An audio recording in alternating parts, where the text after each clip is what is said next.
মানুষজন ভালো জানতাম। ওগুলো মহিলা গাড়ি। আচ্ছা কি সব দেখাচ্ছে এখানে? ট্যাঙ্গেল ট্যাঙ্গেল হয়ে গেছে, হ্যাঁ। ট্যাগ ঠিক করে সোজা তো? আরে ও আবার ফেরত দেখাচ্ছে আমাদেরকে। ঠিক আছে তুই ঠিক করে নে, আমাকে কি দাঁড়াতে হবে তার জন্য? না না, দাঁড়াতে হবে। Fortune square delivery. হ্যাঁ 3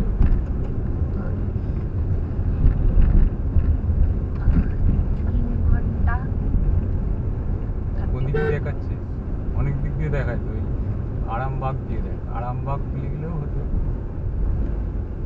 ওই জন্যই তোমার দরকার করে তো নর্মালি দিয়ে দিই। সোজা এটা তো? ঠিকই দেখাচ্ছে, 4 ঘন্টাই লেগেছিল।